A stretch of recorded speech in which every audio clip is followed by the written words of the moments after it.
Hello, I'm Jose, and this is the Cinematic Dogma podcast. I'm joined, as every week, by my lethal friend, Blake. Ooh, that was a good one. I was going through my head about Tricks Are for Kids, Silly Rabbits, but thanks, Jose. I'm happy to be here. Pun or no pun. Of course. And what did we talk about this week? This week, we're talking about a film I've been waiting for almost 20 years to talk about, or at least to see. We are watching the culmination of Quentin Tarantino's vision for The Bride. We're talking about Kill Bill, The Whole Bloody Affair, which was released wide, right? Yeah, this was like a wide release across all the country, I think. Wide release recently. Yeah.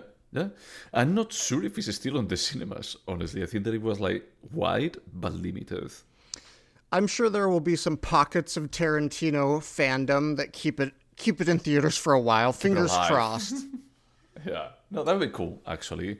But yeah, this is a new version. I was actually like just checking it because, as you said, it's like we already watched and discussed about these movies. But even back then, we found out, and this was like 3 years ago probably, we found out that there was a weird version that attached both volumes together. That it was like just displayed in a very limited sense in 2006 after the second volume was released in LA in a specific cinema. And I was reading a moment ago that it was also a print that was sent or played in Cannes as part of the festival.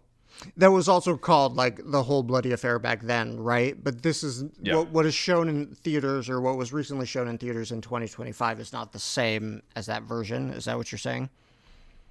It's not exactly the same. I think that the other one, we will go into the differences later, but it's not exactly the same. Philosophically, it's the same.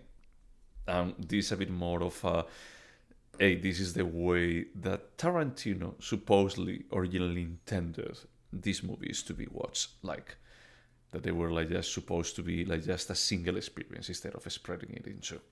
Which, for those that have been living under a rock for literally 25 years, Kill Bill was supposed to be a single film, but no one will ever know the true story, whether it's because of budgets or the studio wanting to get a film out. It was broken up into two, and he was forced to put in some cliffhangers, supposedly, and cut the script down, blah, blah, blah. It was two films. But now we've seen it closer to his singular vision than we've ever seen it before, but still, obviously, some cuts were made, blah, blah, blah. Yeah. I mean, you cannot change the whole thing. You cannot get, again, Uma Thurman 20 years ago and just reshoot some of the scenes. Can you imagine if we could also, if any of us get a vote for Quentin Tarantino's 10th and final film, I would like it to be a third Kill Bill. Well, I think that we discussed it. There is a probably he could get away. I was watching an interview like recently that he was still reaffirming that he wanted to stop at the 10th movie, but he didn't qualify Volume 1 and Volume 2 of Kill Bill as two movies. It was only one. So I wonder if he did a Volume 3, if it could be considered part of the fourth movie. You know, I really like Quentin Tarantino as a director. As a human being, I think he's about as gross as he writes his characters. And I would believe he's building in as much wiggle room as he will allow his characters. So I'd believe it. Mm-hmm. That's fair. Do we have like any specific reason about like why we watch it? I mean, Kill Bill is probably the single film I've watched the most in my life. Kill Bill Volume 1, obviously. I've seen it probably more than 30 times. I just love this movie. I wanted to see the whole thing. I don't know if you have a reason. That's enough reason for me. No, I think that when we discuss it, maybe I'm like just shooting a bit in the dark, but I think that when we discuss both volumes, I remember like bringing up the point that is, I don't know, and I think that we both like the first volume much more than the second one, but I think that we brought the point that maybe it would hit differently if you watch both of them back to back as it was originally intended. that it wouldn't, how do you say, it wouldn't be like so rough like the second volume if you actually like just take it as like, oh, this is just the continuation right now, instead of waiting for another day to watch it, or as originally 1 year. Yeah, I mean, that makes sense. Like, he got to use all the fun, like, violence, revenge stuff in the first one, and then he's like, okay, wrap everything up in the second one. Yeah. But it would be more like propelling, like just that energy, like having, like shooting it from a cannon, you know? So I was curious to just, especially like watch it in the big cinema. I mean, the big screen is, I went to the cinema to watch them, like back in the day, but I had to wait a year to watch it in between. So it was great that it's like we only had to wait 20 minutes of going to the restroom and just come back. So what did you feel that way? Do we want to summarize it, or I don't. People have summarized it. They've seen YouTube videos. They've seen the film. No, we summarize it. We summarize it too in the past. So it's fine. Okay, so what did I think about it? I like it. I still think that the volume 1 is pretty close to a 10. It's one of the most enjoyable roller coaster rides turned into a movie that I ever watched. And I know all of the scenes almost by memory, to the point that when we were watching the fight against the 88 Maniacs, there were a couple of them that's like, that part wasn't in the original one, okay? I don't remember that she actually cut someone in half exactly this way. Or when she actually rides on the shoulders of someone, and I was like, oh, I don't remember that then she does that, like to the person below. It's like, oh, okay, I know these scenes way too well, you know? So I watched it like many times, and it still feels fresh. It's incredible. Yeah, your knowledge of particularly the House of Blues fight sequence was frightening, we'll say, as a euphemism. It was truly impressive, and I say that as someone who's seen the film millions of times. But you didn't answer the question. Do you feel like Kill Bill, The Whole Bloody Affair, has added anything to the Kill Bill universe that volumes 1 and 2 didn't? So the new scenes didn't. Honestly, the only scenes that they are new is like some small edits, and then how do you say, like extending the anime sequence. So from the content perspective, it didn't. But watching both of them like back to back, it just, I think that it made me understand a bit better what Tarantino was trying to do. So as I was saying, is that the first part, it feels like getting shot from a cannon, and the second volume, it feels more like his movies. Sorry, let me just like, his movies tend to have like both of the elements. They may have like a bit of exploitation, roller coaster ride, but they have like a lot of dialogues and characters like being miserable, taking wrong decisions. So I think that what he did, and it worked pretty well, is that the first volume is more like the action-oriented part that you see in all of his movies, but more self-contained. So he allowed that part to go wild, and then the second part is that he loaded most of the dialogue and the slow pace. So when we were watching, I think that I told you, is like, this is a downer. But it's like, hey, yeah, but in his movies that you have like downers part in Pulp Fiction and even in Reservoir Dogs. But it's like he's pretty good at sprinkling like some of the action and some of the violence for just keeping you on your toes. He did a very weird decision of just saying that it's like, hey, I'm going to be like separating like these two pieces. And I can see that about like, okay, now is when we get serious. Now is when I'm like bringing you back to the ground. I can see like his reasoning behind it, and I think that it works better than just spreading them 1 year apart, because you're expecting exactly that, exactly what you watch on the first volume. I do have to say that for a full re-release of the material, like new material and the material combined, I expected a more fully like not reimagining, but a readdressing of the story, and it really didn't do that. And if they had done exactly what you're saying, and they mixed up the dialogue heavy content of the second volume and the action heavy content of volume 1, and they combined it and remixed it, I think that would have added something, but they didn't. And what we got felt like kind of DVD extras, like here's some anime that we didn't see. The anime, or the anime was one of the other big things that's in the whole bloody affair is that they took out the major cliffhanger at the end of Volume 1, where Kill Bill lets everyone know that the bride's... Bill lets the audience know that the bride's child is actually alive. So there's this major cliffhanger. So we come back for Volume 2. He took that out, so it's a more traditional epic, right? And that's great. But the entire world has known for 25 years that the bride's child has lived, right? So we don't really know what that does. So I just feel like this is kind of a failed experiment. Oh, I don't think that this is even an experiment. This is a cash grab. 100% a cash grab. Is that there is nothing here that it justifies to go to the cinema to rewatch it. If you want to see it on the biggest screen, it's amazing. But there is nothing new that I would say is like, oh my God, you're going to be like missing on this. It's not even like the Blade Runner director's cut and 5 different cuts that they released that is like, we actually changed like different things that it made you resonate with the story differently. It's like, there is nothing of that here. Absolutely nothing. What I was saying is like forcing myself to watch it back to back, it just makes me understand it better as a whole. Like the decisions that he took, I don't think that they are good decisions on how he spread like the more seriousness and the more, not really goofy, but a bit more action-oriented like parts across the movie. But they make a tiny bit more sense when you see it as a single unit. Yeah, I can see that. I don't... It surprised me to feel like I wish this chapter of the Kill Bill universe didn't exist. Didn't exist? Okay. I would have just preferred a cleaner Kill Bill Volume 1, Volume 2, and then just whispers of another edition that I can fantasize about, but I'll never know.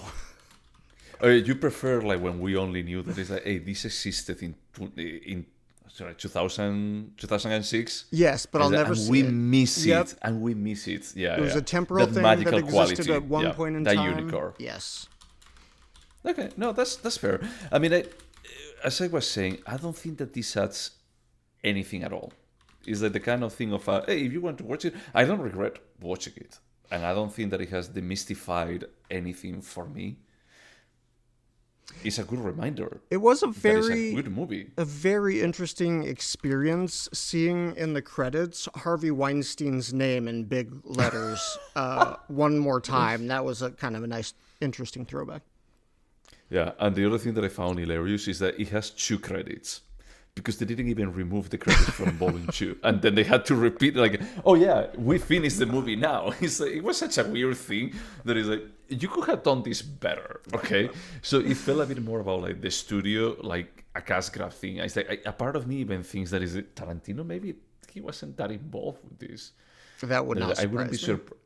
Yeah, I wouldn't even be surprised that Project IG, like the studio that made the anime sequence, that already had the sequence, and Tarantino was like, do I really need 10 more minutes of this anime sequence? Like, not really. Let me just remove it. And then they were like, okay, let's just put everything that he cut, let's just put it here. And censorship is not a problem anymore, so just put everything there. Apparently Lionsgate now owns this. And that's to answer a question we were talking about off air, because we were wondering who owns the distribution rights now that Miramax doesn't exist. Yeah. Sorry. Yeah. No, I mean, you can check if actually Tarantino had anything to do with this. My gut feeling is like probably in a very limited manner. I don't think that he was like, oh, it's almost the 20-year anniversary. Well, it's the 20-year anniversary of Volume 1. So it's like, this is what the world needs. Apparently, Tarantino does receive substantial royalty and back-end profits on Kill Bill 1 and 2. So he did receive quite a payday for... Oh, yeah. But it's like one thing that. Is that he received money. I mean, he receives money of all of his movies. But the one thing is receiving money, and another one is like him motivating. Right, being like, artistically involved. Yeah. Yeah, and that's like the part I'm like more of a probably not, but he should finish his last movie. Interesting. How interesting. I hate to keep using that word, but it truly was an interesting experience, especially having like gone through Kill Bill at like 20 and now being 41 and just like being in two very different parts of my life. And yeah, I don't know. And I still enjoying Volume 1 and still feeling disappointed by Volume 2. Yes, and also using this as an excuse to go visit you in Chicago and kind of seeing it in person and kind of sleeping through 2/3 of it. So that was the funnest part of it. I was away for the whole. No, I said me. I know. I look you because I'm 41 now. Telling you, sure, yeah, and I'm a bit older, so but yeah, I was going to be like telling you something in the middle of Volume 2, and I was like, oh no, he's sleeping. He's smarter than me. Hey, should we go over the questions? Let's do it. Hey, so would you watch Kill Bill, the whole bloody affair again? I will. I would, yes, and I will. It's part of the Kill Bill universe. It's not exactly my cup of tea, but I'd like to see that new material at least one more time. I will go with yes. Initially, I was going to go with no, but I think that I could go with yes. But from the perspective of watching this movie, forcing myself of watching these two movies back to back. Oh, to see the whole story. To see the whole experience. It's not so much about like this edit in question. It's more about like, yes, I understand that these two pieces, they need to be seen together. All right, so, I get that. Would you recommend it? No. I can't think of anybody I would recommend this to. I mean, no. Even somebody like me that adores Kill Bill, I wouldn't even recommend it to you. I'd be like, if you want to see an extra 20 minutes of anime. Okay. That's fair. Is that we're talking about this edit in question, and I will watch like these two movies back to back. Is that the anime sequence? Maybe even on the anime sequence, I would just like skip it over because I feel like it drags so much and it breaks like a bit of the mythos of that character. It really does. It kind of ruins Oren Ishii's storyline for me, or it kind of reduces the emotional inertia of her storyline. So yeah, it feels almost like a Marvel universe kind of this is a superhero, is inhuman kind of thing that is like, okay, no, this is not needed. So if I could recommend it, I agree with you that probably not. Probably I would say is like, hey, just watch Kill Bill Volume 1 and Kill Bill Volume 2 and try to get the international cut instead of the American one for Volume 1. So your answer is no, right? My answer is no. Okay. Yeah. Would you remember it? Would you remember like the differences between this edit and the original one? Maybe high level. So like after watching it, we immediately went home and watched a YouTube video that highlighted the differences in some of the fight scenes. That stuff I'm not going to remember. I'll remember high level stuff like the added anime scenes, the removal of the cliffhanger, the black and white. So I don't know. I guess enough. Yes. Yeah. Okay. I will go with yes also because is that the differences are like small. Yeah. So like the general idea about like, oh, it's more gory, more explicit, and there was more anime. And as it was like just a single movie, there was like an intermission, and we didn't get the cliffhanger. So whatever. Is there anything artistic about it? I mean, yeah, it's a mess, but it's artistic. The anime is gorgeous. It doesn't fit here, but it's amazing. Yes. I'm going to go with no. Okay. I'm going to go with no, just because of the differences. It's like a bit of you actually like just pick some 1 second sequence that they were cut on the original version, and then you did an anime piece.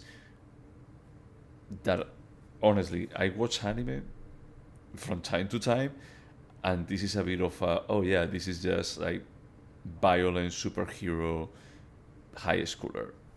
Cool. And you invested too much budget on it. Amazing. Was it needed? No. Is that this feels more like the conclusion of this is a cash grab. And for me is that this is like just motivated only for the money, not for the art. But that like extra anime content was in the original like order, right? They created that in like 2000, I don't know. 2001? No. I want to I look don't that know. up. An idea. I think that is new. That part is actually new. That they just like contacted Project IG and they did like that sequence. It feels weird. Oh. It feels weird because it involves like one character that basically didn't have like resolution on the anime sequence, you know.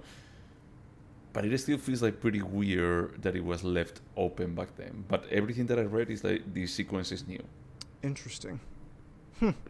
So, but it still is that it was not needed. It didn't No, have it was not. anything, and how it was executed, it actually was a disservice to the character. So, is it a timeless piece? Yeah. Yeah, I agree. It's because it's based on the original movie, and the original movie is timeless. That's it. Would you turn this into a TV show? No, I wouldn't do anything else with the story. Leave it alone. Leave Britney alone, okay? I'm always torn because if I'm answering about like this one, I would still have, how do you say, if Tarantino was involved, if Tarantino was like, hey, look, I'm going to be like taking a break from doing my 10th and final movie, and I'm going to be making a Kill Bill TV show based on that universe, I would be like, heck yeah, I need this. That's how you would feel? Oh yes. Even to this point, I would still feel like that. That is a yes, that could be awesome. I was even I think that I told you that is a when I think about this is that I think that is the Kill Bill.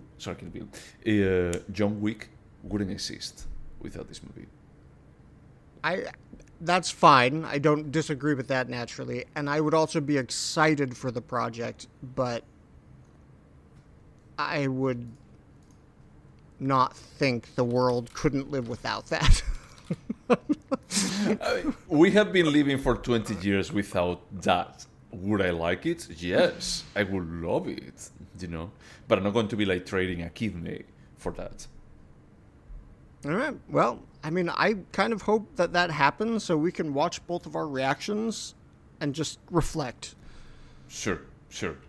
It may be a train wreck, but it will be a train wreck that I would embrace. Me too. Could this movie have been a short from 4 hours and 50 minutes to a short? I'm going to say they needed at least 60 minutes to tell this story, so Correct. No. Yeah. Do you think that this movie could have been better, like this edit? Do you think like any way that you could feel is like, yes, this was meaningful? Yeah. They could have sat down and moved some things around. They could have put some more thought into the storytelling, into the narrative, and how they were going to tell the story. Yes. I agree, and I was wondering right now, would it make sense an edit that it actually starts with Orange Easy, and then it jumps to the serious part? It sprinkles the Bernita Green part, like with where she's married to Dr. Green, the good Dr. Green. Is that her name? His name? She's married to a doctor. Yes, she's married Dr. to Bell. Doctor. I don't remember. Whatever. But you know what I mean? There is the episodes is that Orange Easy is supposed to be the first one, but it's not chronologically in the movie, like order-wise.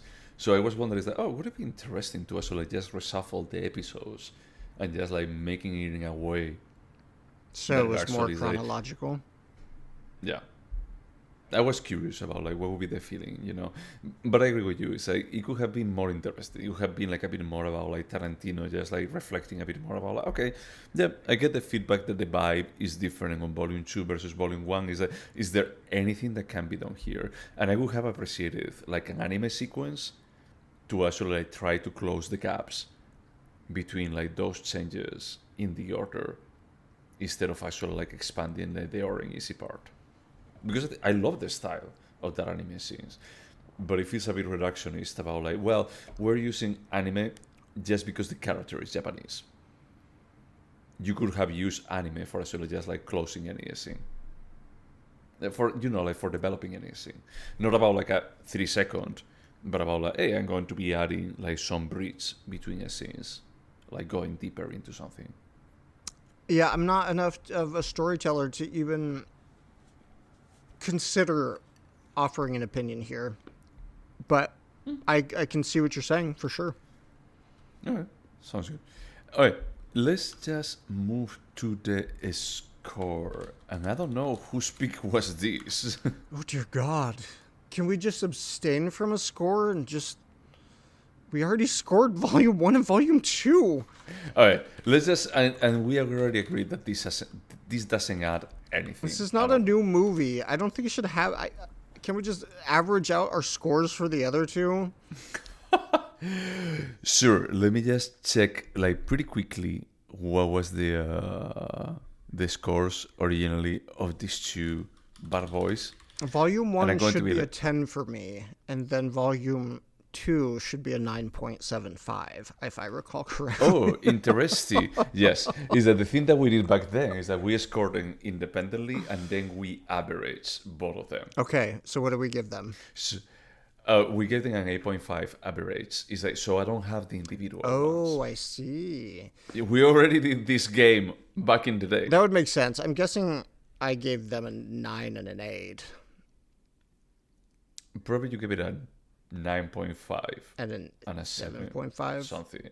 I that think would so. make sense. Yeah, because we ended up in the same average of 7.5. Sorry, 8.5, both of us. I mean, I would feel fine giving this the Whole Bloody Affair. Oh, God, why does it have to be 5 hours? Because they added one volume in front of the other. I mean, it still is a good movie. It was just such a superfluous way to spend 5 hours. Because if you pull away all the nonsense, it's still Kill Bill. It's a good movie. I would give it a 7.5 if we really want to score it. All right, let's just go with that. 7.5. Oh yeah, 7.5 too. It's fine. I think that it's just the nature of the exercise. That is like, yeah, the material is good. As a cash grab, it's still a 7.5. Sure. Yeah, it's like, yes, you got my cash. I don't regret it. Mm-hmm. That's fine. But probably I would have preferred stayed in the bar. But we all know what happened here. You took my money. I willingly gave it to you. The end. Yep. Okay. To everyone else out there listening to us, thank you so much. Think about what you want to do with 5 hours of your life before committing to this. And until next time. Bye.